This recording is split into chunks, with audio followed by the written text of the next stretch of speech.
Today I am going to throw light upon a very important issue, or collection of hormones and neurotransmitters as well, which are collectively called as catecholamines.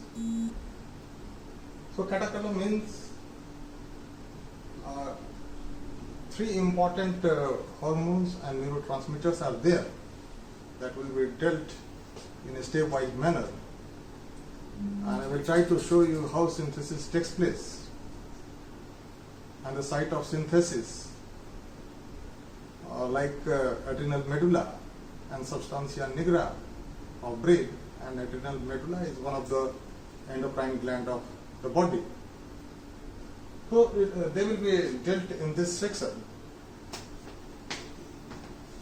So two terms are there. Catecholamines. What is catechol? So catechol is, you can show here like this. If any compound containing this one having two OH group, and additional things can be added here. Amine can be added. So this is catechol, and naturally amine is added here in this tail. So compound coming out from here, they will be collectively called as catecholamines. And the chief catecholamines are dopamine, you can say with dopamine, norepinephrine, and the third one is epinephrine.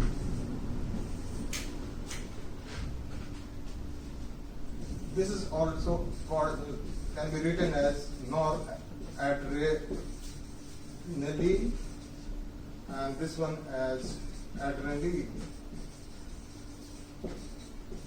This term, these terms are being used. Adrenaline, all of us know. But what is the pathway? That and what are the effect on the body? They have profound effect. All motor activities, our movement, cognitive function of brain, reasoning, thinking, all things come out from the combination of all these things, particularly this dopamine. And these are the emergency hormones, norepinephrine and epinephrine, hormones of flight and fight. So we have to discuss all the things, but the most important one here is what is the point of origin of synthesis? What is that molecule which is giving rise to all the hormones? And that molecule is none other than phenylalanine. And the phenylalanine is nothing but one amino acid out of 20 amino acids, or 21 if you add solenocysteine. These amino acids are used in protein synthesis, but they have various, I can say, the latitude is too much. They can also act as neurotransmitter hormones like thyroidal hormones, as taught earlier on. So these things are there. So what is the molecule? You have to first understand the molecule, the point of origin, and the point of origin is phenylalanine. And this is the structure here.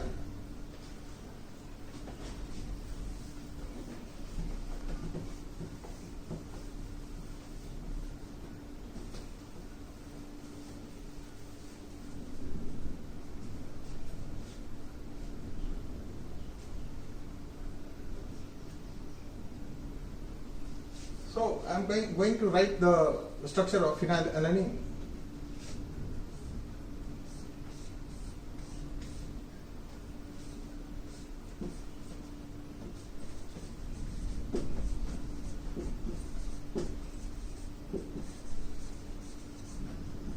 this is the fundamental molecule from where we will start synthesis of all the lateral hormones and neurotransmitter. This is phenylalanine. And all amino acids used in protein synthesis or in our body, it is L form, not the D form. So you can write L-phenylalanine.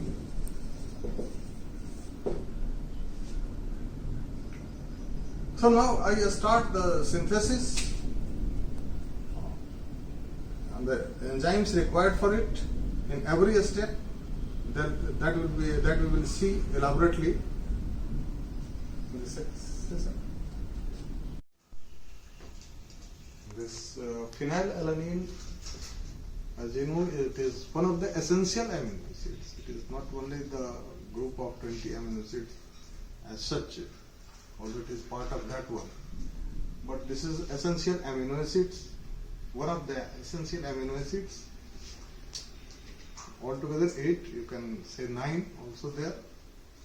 So this must be supplied from outside through the source of food. It is not synthesized in the body. So it is significant from that point of view also. This is phenylalanine. We should start from here, right on the top of this board, because we have to go a number of steps. So it will be easier to deal with if we start from here. So the first amino acid is phenylalanine, and this is the side chain and this is the benzene ring, and the enzyme needed is phenylalanine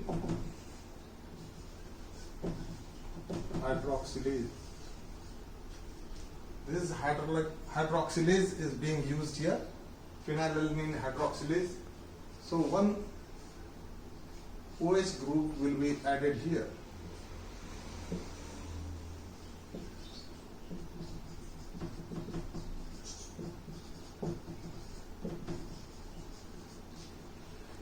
So the next amino acid has been produced here, and the name is tyrosine.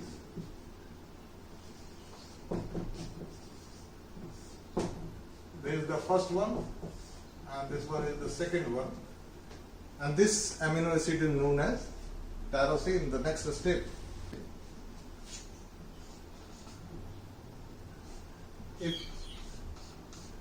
If we add one more OH akin to that of catechol, here another hydroxyl group has been added here, and the side chain will remain like this,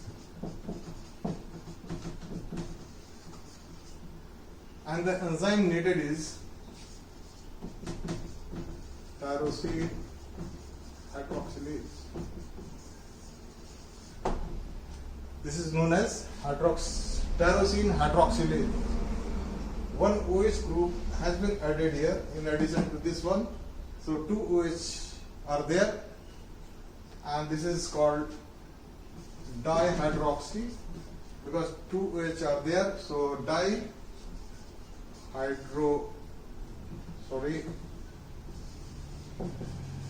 dihydroxy phenylalanine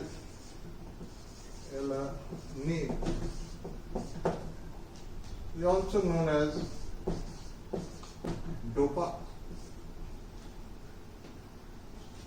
And L, I am using L because it is the product of L amino acid. So all the time you can use L. So L-DOPA is there. Dihydroxyphenylalanine abbreviation for it, widely used. Now, what we have to do here also, what we have to do, now we will carboxylation will take place. CO2 will be removed here. So the next compound is going to be like this.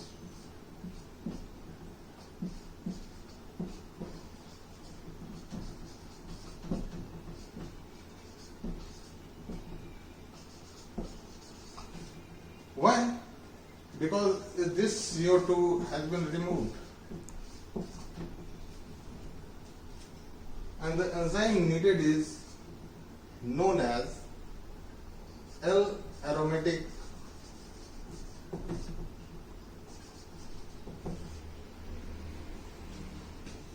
amino acid decarboxylase. Aromatic amino acid decarboxylase, or you can simply say dopa decarboxylase. Dopa decarboxylase. This has given rise to this one. This is called. This one is called. You can write like this: dopamine, or better, dopamine. This is one of the catechols as described earlier. So CO2 is gone here, and this compound is known as dopamine. Very important one. This is found in brain, one of the very important neurotransmitter, inhibitory in nature, of course. But any deficiency, any excess, or the value, low value, can result in so many malactivities, you can say, excessive emotional expression, or even very deadly neurodegenerative disease like Parkinson is associated with this one. So this is very, it has very high importance as far as activity of brain is concerned. The next one, what you have to do, you have to put one OH here. In next reaction, you will find that one OH has come, and the enzyme needed is dopamine hydroxylase.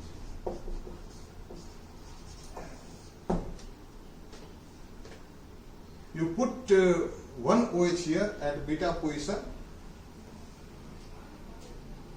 so you have to write here beta hydroxylase, dopamine beta hydroxylase. So the next structure will be like this.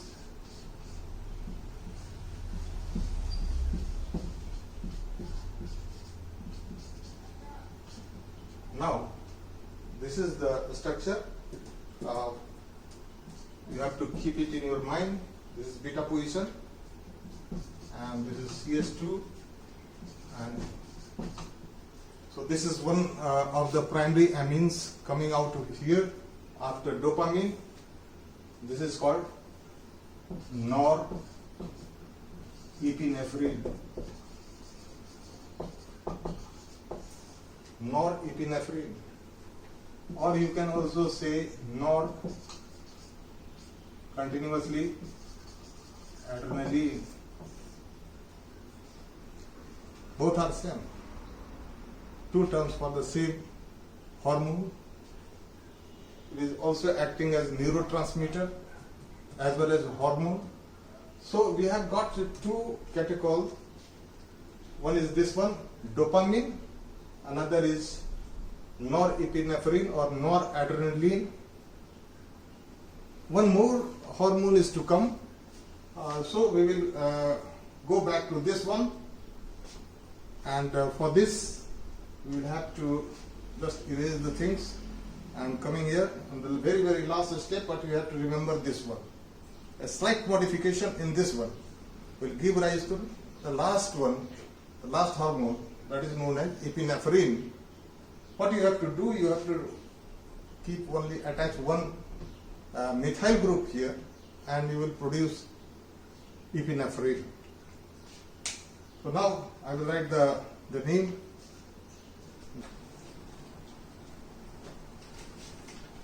So the last hormone is coming up here, that is epinephrine. So we will go like this, and you have to add only one methyl group here. So what will be the final structure?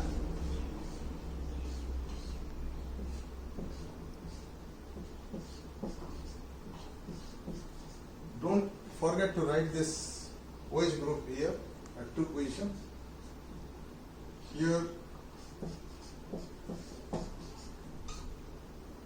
and the last one here is CS2 NS2. But remove one hydrogen from here. You write like this. Remove one hydrogen here and put methyl group here. And this will give rise to your final product of this pathway. And the name is epinephrine, also called as adrenaline.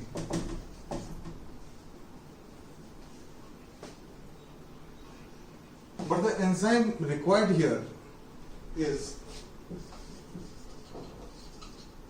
phenylethanolamine,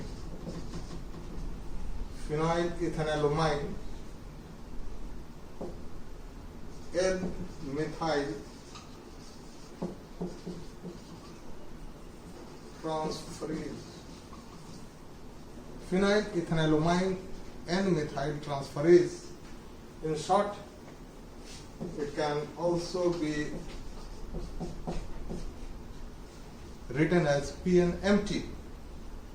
So this enzyme is providing one methyl group here to this position, and adrenaline has been synthesized. So we have completed the pathway. So 3-1 we had to focus here.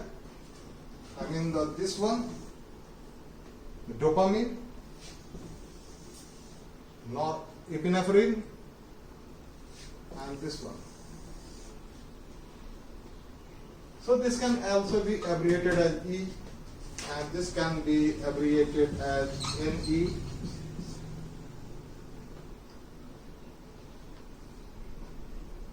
So what are the functions where they are interplaying various neural and humoral activities?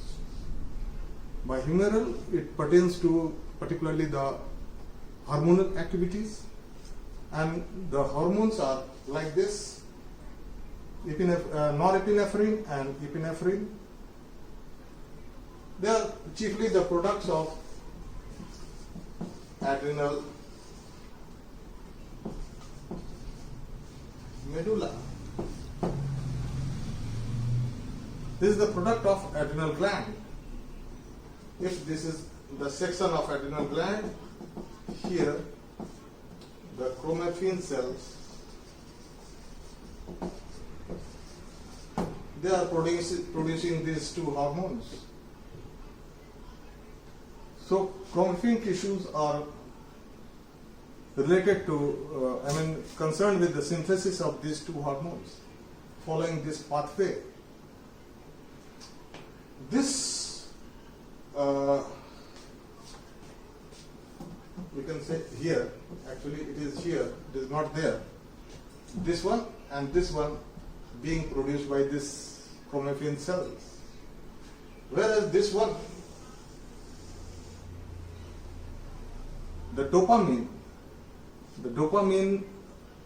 is chiefly found in the CNS, particularly in the brain. So it is naturally it is a very important transmitter, neurotransmitter. However, norepinephrine also behaves like neurotransmitter. In case of sympathetic nervous system, of autonomic nervous system, controlling various organs in viscera, heart, lungs, and all the things, intestine. So, in a stepwise manner, we can take first dopamine. So dopamine is a kind of inhibitory neurotransmitter. Inhibits the neural transmission, negative effect on the postsynaptic component of the synapse. If just I have to, if this is the presynaptic and this one is postsynaptic, and neurotransmitters are released here to continue the electrical impulse.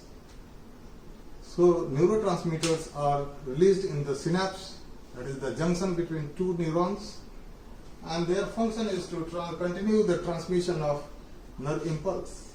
It may be excitatory, it may be inhibitory, but both are very important, equally important. Because of excess excitatory neurotransmitter can lead to a very precarious condition. So sometimes off and on condition is there in brain. No excess activity is allowed.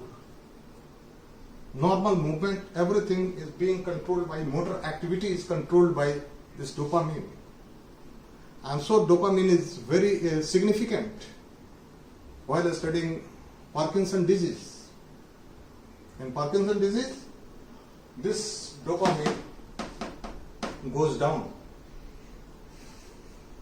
There is neural degeneration of substantia nigra. If this is brain, there is very small tissue here called substantia nigra. Substantia nigra. This is secreting dopamine. This is the source of dopamine. And it has connection with or the part of basal ganglion.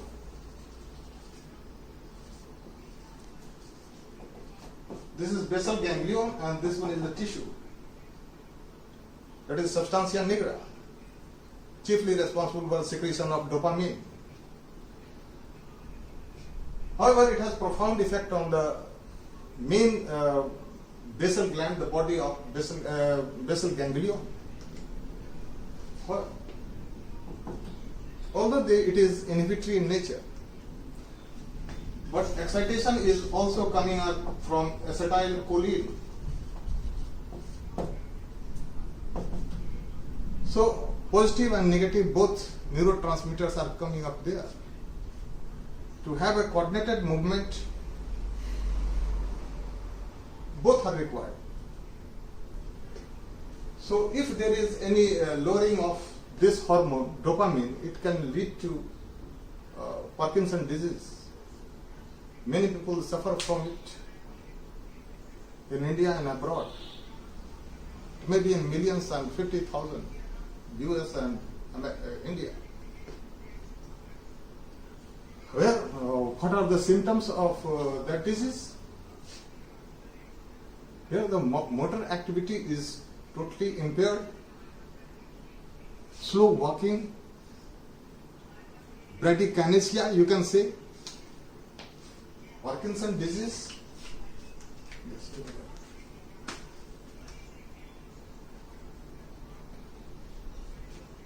So, substantia nigra is very important. Degeneration of this tissue in brain, chiefly found in the midbrain,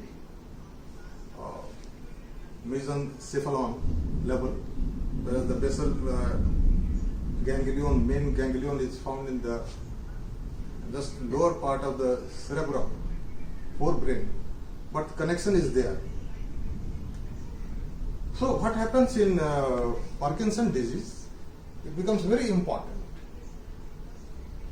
So Parkinson's disease characterized by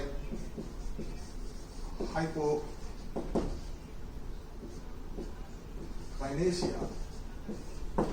that is slow walking, loss of balance,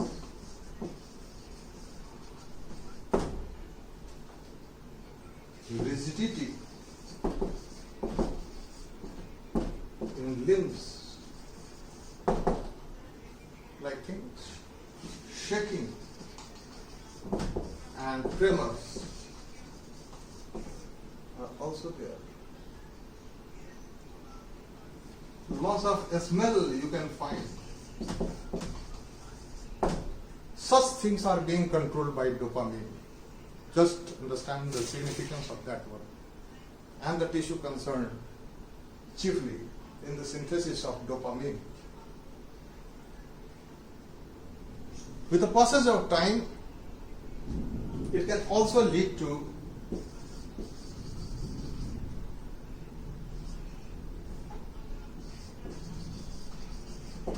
dementia, loss of memory, loss of circadian rhythm,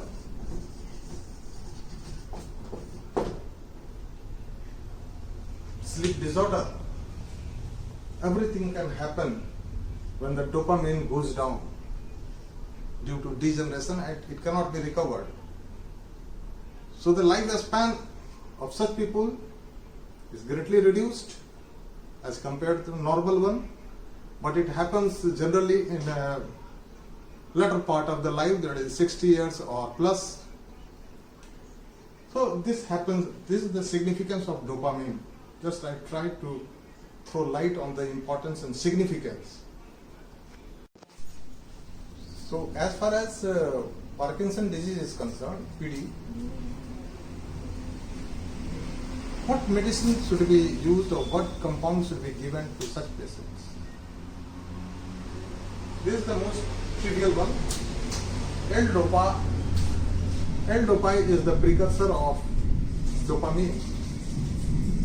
So such patients are given L-Dopa, which is the immediate precursor of dopamine. So it is very significant from that point of view. If here the dopamine was low, it was reduced for all these symptoms. If it is excessively high, it can lead to mania, even schizophrenia.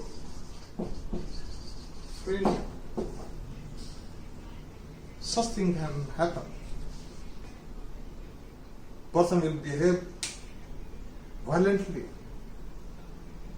Schizophrenia is there.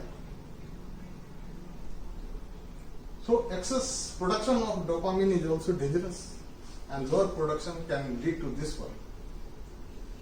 So a balanced production is necessary that we find in the normal people around us. However, despite all these things, this is called happy hormones. Feeling of happiness, if you set a goal and the goal is achieved, reward center is there in the brain, that will give happiness. So happy hormone, it is also designated as happy hormone. And as a result of this one, it can lead to addiction, people craving for something, achieving something. They have set in their mind, so they get addicted to something, maybe drugs or something like that.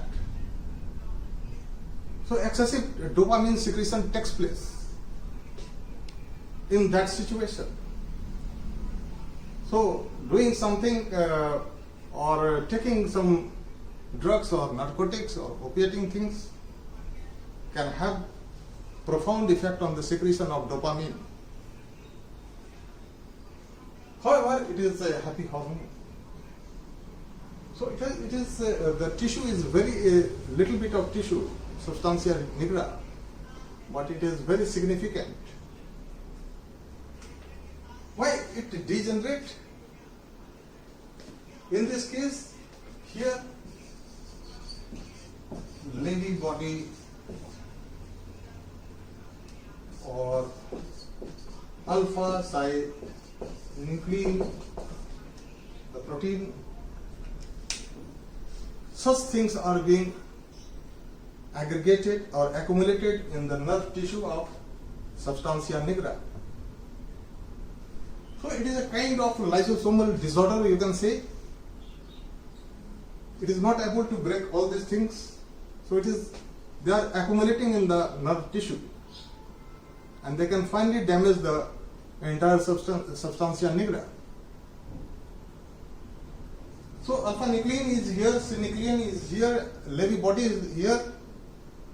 However, it should not be confused with Alzheimer, in which you will find tau protein accumulation of different protein in case of Alzheimer, which is marked by loss of dementia and loss of memory, you can say. However, these symptoms are not appearing in that case. So Alzheimer is different from Parkinson.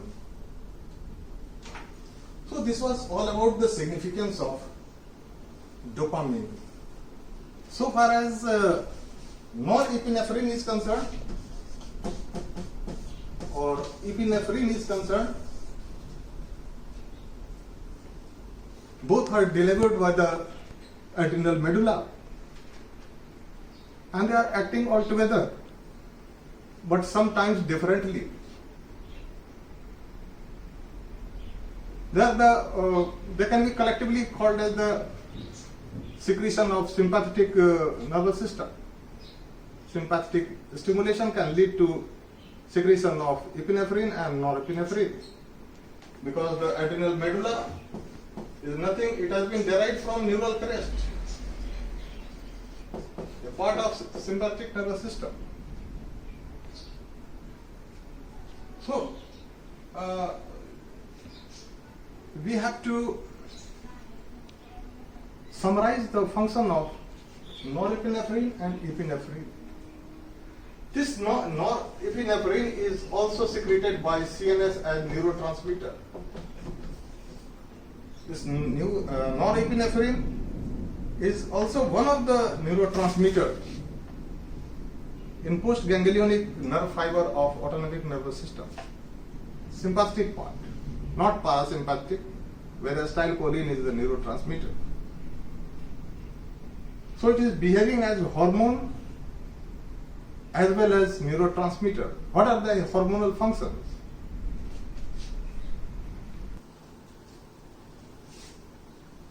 So, epinephrine or norepinephrine, particularly it is more predominating one in case of adrenal medulla. So what are the functions here? The most important one is the blood pressure regulation. Both are involved. Particularly this one, this increases the heartbeat as well as the blood pressure. Heartbeat is increased, and particularly the systolic blood pressure, you can find it is increased by the action of this one. So it is effective on the heart directly, epinephrine. So in case of cardiac arrest, it is injected. However, this is also increasing BP.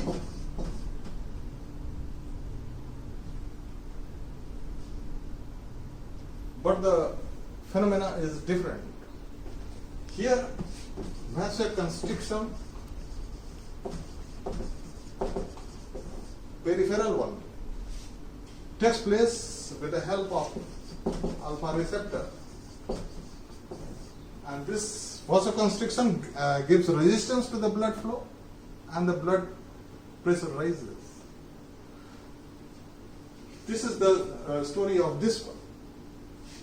So this is given in time of septicemia, sepsis, where blood pressure is falling. So it is administered and is a life-saving type thing, norepinephrine. But if we see the collective response of this one on fat, adipose tissue,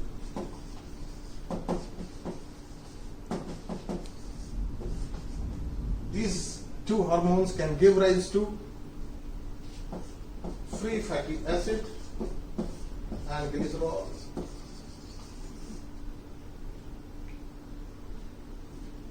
So epinephrine is chiefly doing all these things through beta adrenal